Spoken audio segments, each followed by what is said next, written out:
Olá, tudo bom? Hoje nós vamos falar sobre uma coisa muito pertinente, que é a questão do plágio, do autoplágio, dessa discussão que tem levado bastante gente a perder o sono e a discutir mesmo nas universidades, porque existe a dúvida com relação de que momento publicar e das condições como você pode fazer essa publicação.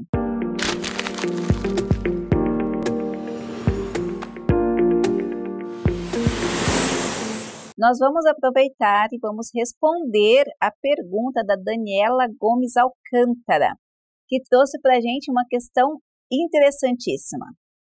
Se eu publicar artigos primeiros antes da minha dissertação, quando a minha dissertação for apresentada, eu não posso correr o risco do autoplágio?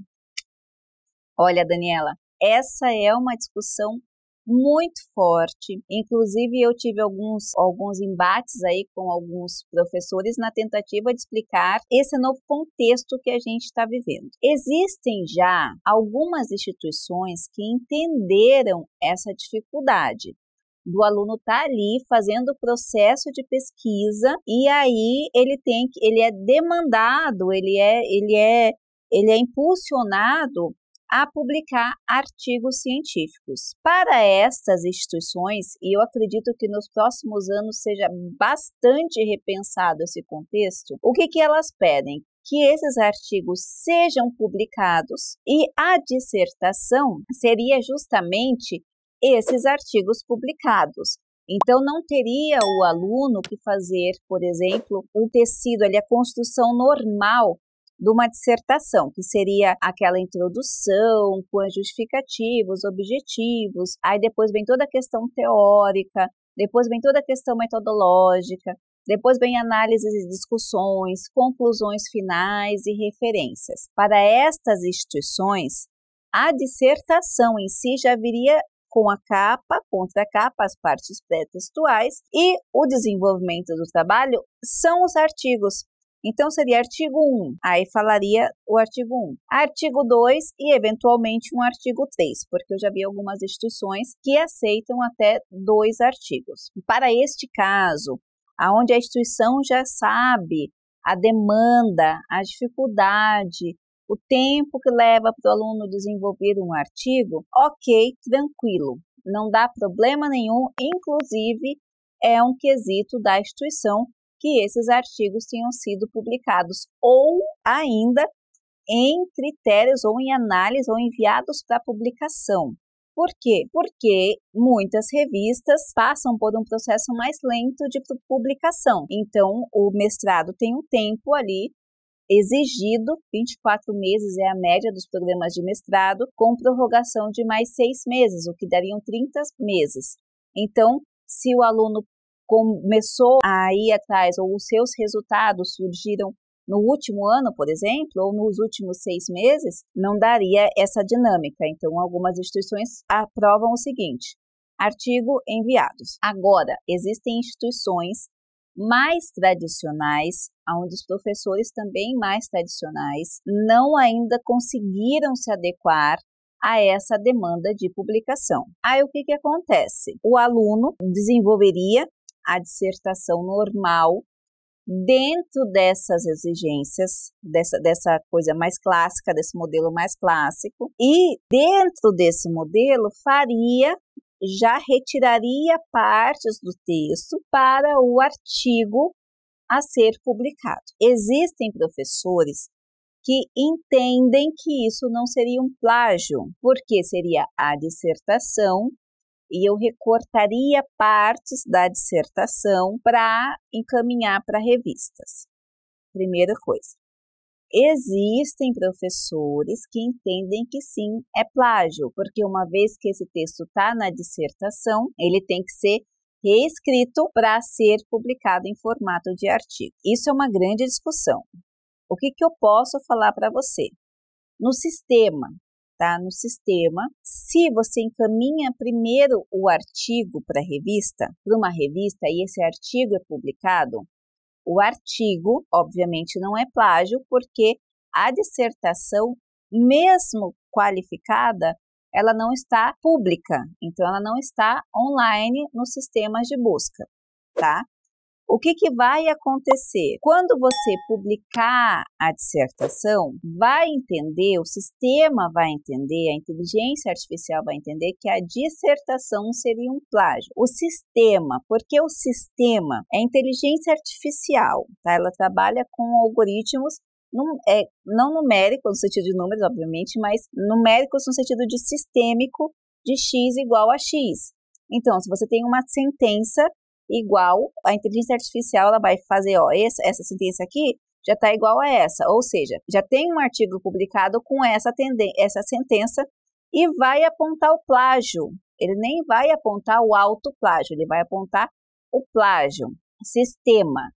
Só que quando o sistema encontra essa sentença depois que o artigo já foi publicado, encontra, por exemplo, no banco de dados e dissertações daquela faculdade, você não tem uma punição muito expressiva para o banco da faculdade, banco de teses e dissertações, ao contrário de uma revista que publique um artigo que já tenha, ou seja, parte de uma tese, porque as revistas precisam ser indexadas, elas precisam usar mecanismos de buscas. E no mecanismo de busca das próprias bases de dados já existe essa inteligência artificial muito forte que faz essa contagem, essa coleta e esse apontamento de plágio. Aí você me pergunta, e aí, como que fica então? No caso de eu publicar artigos científicos e depois publicar minha dissertação. O sistema acusaria, então, vamos lá, vamos voltar um pouquinho. Você está publicando artigo e apresenta depois a dissertação. O sistema apontaria a dissertação como plágio ou a dissertação como tendo plágio. Tá, professora, isso é plágio ou não é? Autoplágio? Eu diria que sim, porque hoje você teria que modificar mais esse texto se ele não está em formato de artigo, se você está só copiando e colando e montando um artigo em cima daquele texto produzido da sua dissertação. Mas existem muitos professores que acreditam que isso não seria plágio. Tá? E aí, para esses professores, você poderia escrever a dissertação no normal e publicando artigos com esse texto que você vai montando. Então, é uma discussão bem pertinente que você trouxe para a gente, Daniela, no sentido de que a comunidade entenda que essa é uma discussão muito forte, e que há, então, a necessidade de você conversar com o seu professor, entender como a banca entende, entender quem é que vai estar na sua banca, como a instituição entende, para você saber melhor como fazer. Então, assim, cada caso é um caso. Eu já vi professores que aceitam, professores que não aceitam, programas que aceitam e programas que não aceitam, e programas que já se adequaram, como eu falei, eu acredito que é a grande tendência, porque quando você vai pesquisar um material, hoje uma das maiores demandas, não só da CAPES para as instituições e para os cursos, mas como uma das maiores demandas sociais, mundiais, é que nós, acadêmicos, trabalhemos de acordo com as necessidades da sociedade, ou seja, para evoluir a sociedade. Quando você publica uma dissertação e uma tese, é muito difícil que a sociedade consiga explorar o máximo numa dissertação e numa tese, mesmo porque elas são compridas, elas são extensas e o impacto dela é menor. Quando a gente publica artigo científico, o artigo científico ele é mais direto. O impacto desse artigo científico ele é maior, o que significa que se pede que se publique mais artigos científicos. E eu não sei você, mas muitos professores nem aceitam que a gente use teses ou dissertações na produção do nosso trabalho. O que os professores pedem? Artigos científicos. Então, é justamente esses pontos que devem ser discutidos. Vale a pena você conversar com o seu professor. Além disso, Daniela, é bem importante falar que existe uma outra discussão. Eu não sei se está na realidade do seu mundo, mas há uma exigência internacional que o pesquisador ele vá dando contas para a sociedade do andamento da sua pesquisa. Ou seja, cada etapa que você for pesquisando, você já vai publicando esses dados. Isso é uma confusão, porque se você for utilizando esses dados para publicar, quando você for fazendo o artigo, realmente vai ficar mais difícil, porque a inteligência artificial ainda acompanha, ainda aponta como plágio. Então, é uma discussão bem forte e bem pertinente que você trouxe aqui para a gente. Muito obrigada! Não se esqueça de deixar seus comentários, assim como a Daniela, se inscrever no canal e dar aquele joinha pra gente. Até mais!